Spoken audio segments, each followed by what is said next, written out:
Welcome to the Self-Awareness and Self-Compassion Podcast, formerly known as the Full Spectrum Feeling Podcast. I'm your host, Blaise Schwaller, life coach, mom, and former tattoo artist. I help people heal their past, speak their truth, and love the lives that they're living now. Join me here every week for conversations on how to live an imperfect but fully engaged life that embraces all the feels so that you can stretch into your best life while enjoying the you that's here right now.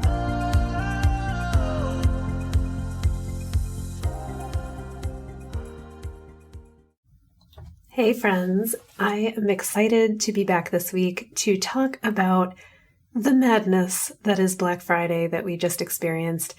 And I've been thinking a lot about consumerism and the concept of discounts that, like every single store that you've ever bought from in your life sends you emails promoting how you can save with them if you buy something right now.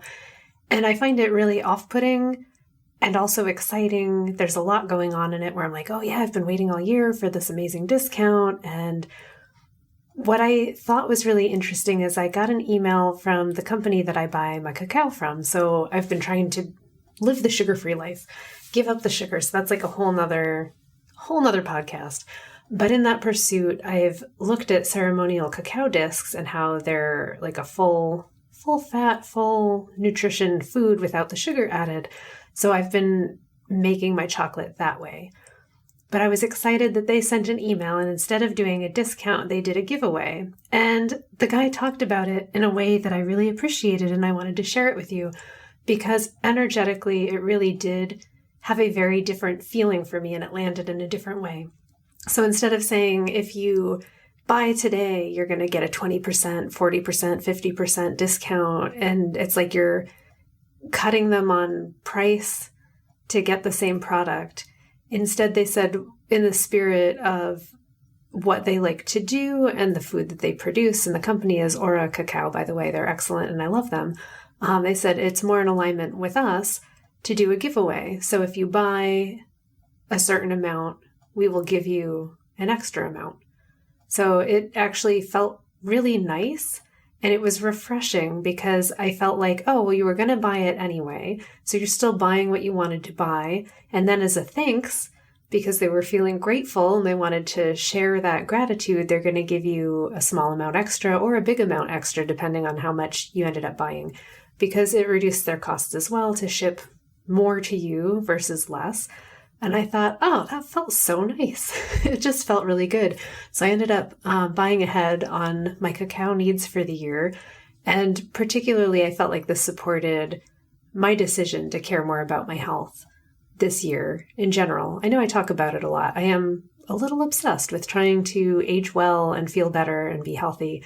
And to varying degrees, I succeed.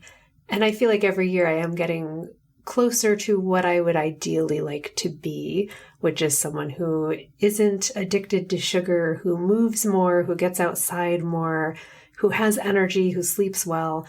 And it's really interesting that as I tackle one small thing at a time, all of the stats, right? All of my statistics are getting better.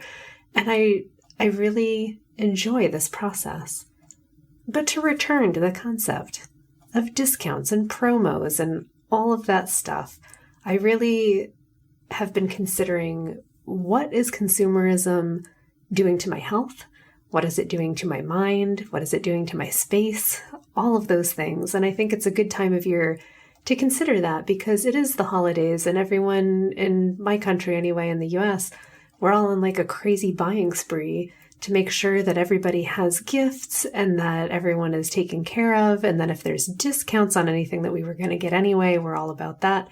And then I just read an article this morning saying how, we spent $9 billion in Black Friday sales or something ridiculous. So clearly people are buying a lot of stuff. And I'm considering, what am I buying? What am I consuming? Why is it important to me to get it? What is it really providing for me, for my family, for the planet, for all of those things? And do I really need some of these things? And this year I actually found myself saying no to some of the purchases that in the past I've made without a thought. And I really considered, like, do I need? I guess that was the first question. Do I need it? And if I think so, why? And do I not really need it or do I want it? And wanting something's okay. I'm okay with giving myself something because I want it. Because ultimately, I'll be honest, I don't need chocolate. I want chocolate. To me, it makes me have a happier existence. I'm going to buy the chocolate. And for me, I'm choosing to make a more conscientious choice and go out of my way to get more expensive chocolate that isn't as processed. And I will make it into what I want, which is usually a delicious hot drink in the morning or the evening. It's a little bit slower, and I can savor it. And I know that I'm not pumping sugar into my body, which I'm coming to feel is a poison. And, technically I've thought that for a very long time, that, having a lot of processed sugar, probably not the best for my body. This year I've been tracking it. So I think I'm going to divulge some of that now, just as a interesting aside.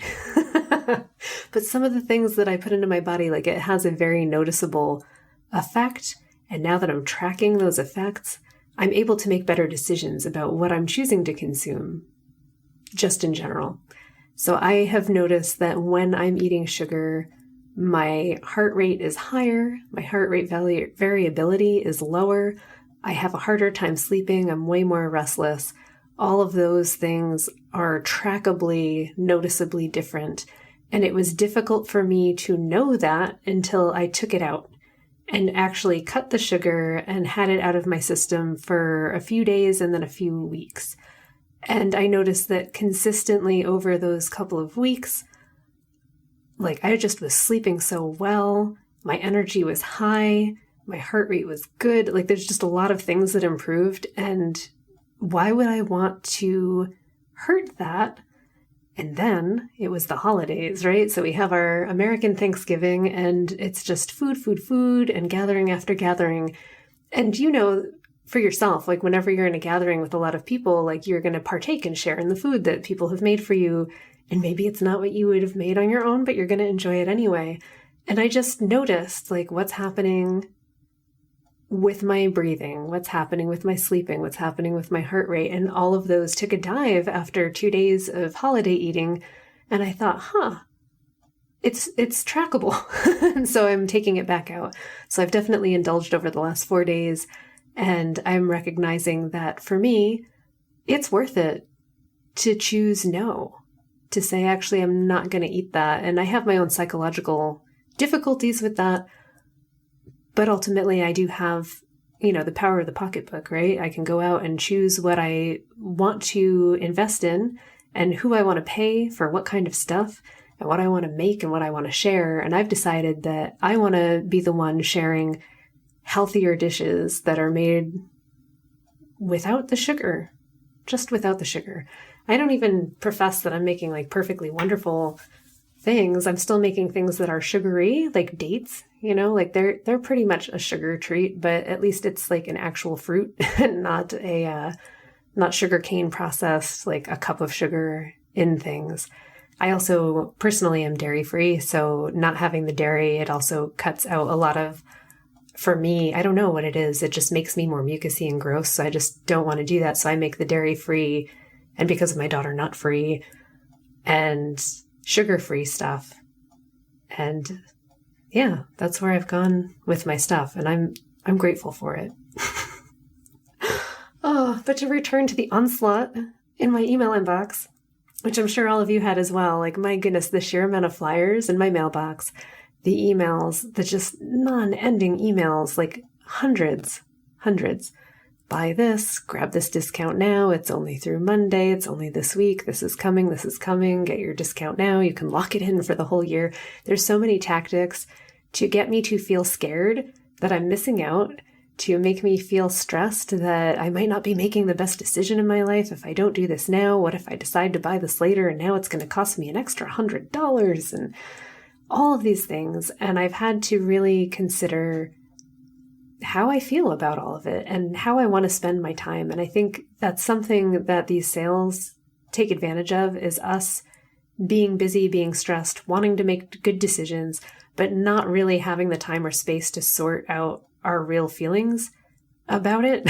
So we're just caught in that emotional panic. That's where they want you, right? Is to just make the impulse decision and tell yourself it's because you were going to do it anyway.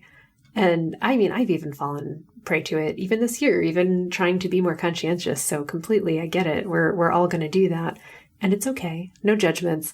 I feel somewhat guilty, but not too bad about my little indulgences. Like I got a bunch of hair dye for my daughter just for fun because she dyed her hair and just had a blast this weekend. And I said, you know what? You want to do Manic Panic? Let's do it. And it washes out. It's fun. And you can do that. I'm not going to, but you can. So that's interesting too. It's easier for me to spend on someone else than it is for me to spend on myself. And just knowing that what I'm purchasing can be a part of an experience, I've noticed, is something that's a higher value to me than just something that I'm consuming. I've given up on renewing on some of the classes that I often just leave open as like, oh, I have access to them all year.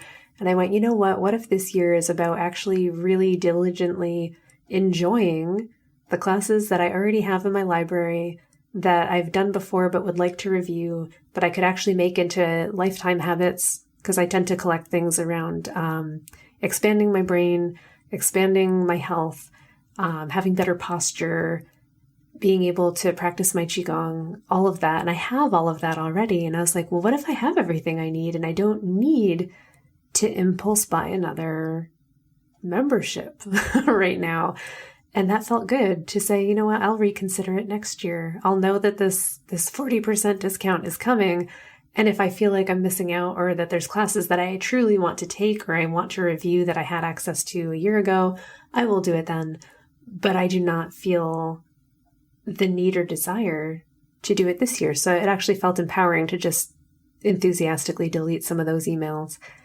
And then there's do I need to clean up my subscription list or just start marking things as spam? Which is also an interesting question. I don't know if that's something that you also do. Like you get to this realization that you have so many subscriptions or places that you've bought things from and you're still on their list. And I don't want everybody's promos. There's like a cleaning supply company and they send me so many freaking emails. And I think the only reason that I haven't canceled it is that I'm afraid that if I cancel my subscription to their emails, I'll miss their thing saying, hey, your subscription renews and we're going to charge you more money. And I don't want to do it. Which actually just tells me I just need to write them and cancel the damn thing. I answered my own question right here.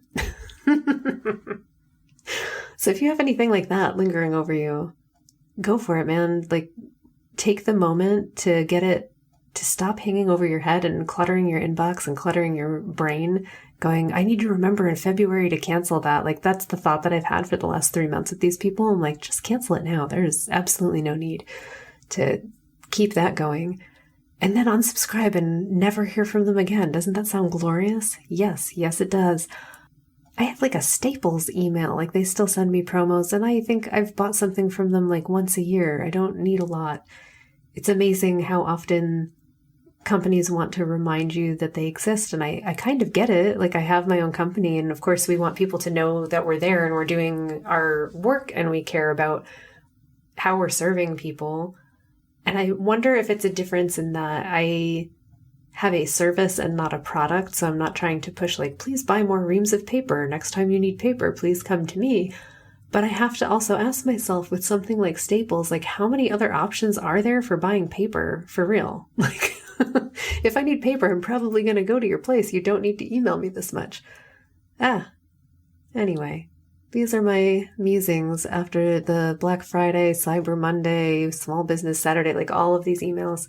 And I do want to support my local businesses. I care about that a lot. I'm happy to spend money with real humans that have created real products that I support and care about. And I want to be a part of that community. As for larger corporations, I think when they're useful and they provide something that I need, I'm probably going to shop there anyway. Appreciative of having a discount, but I don't want to feel pushed to grab a discount at a time when I don't really need one. And ultimately, I can really get behind the concept of a giveaway. That someone's going to say, I really appreciate that you've been a patron to my business. And because I'm doing well, I want to gift something back. And I think no matter what that is, whether it's small or large or whatever, based on how that person, that individual, that company is doing, that just feels really nice. And it didn't feel like they're trying to push me to get something. They're just saying, hey, I've appreciated you as a customer. If you're going to buy, this is a time where I'd like to give back. And that, for me, it totally worked. And I bought stuff now instead of waiting the extra month, which is about when I would need to, when I would have run out of what I'm already using. So I don't know. Just thoughts that I'm tumbling around in my head. I am curious what you think about all of this advertisement and encouragement to spend all of your money on products right now. And if you're thankful for some of it, annoyed by some of it, like what is your decision and how do you make these decisions? I'm just really curious.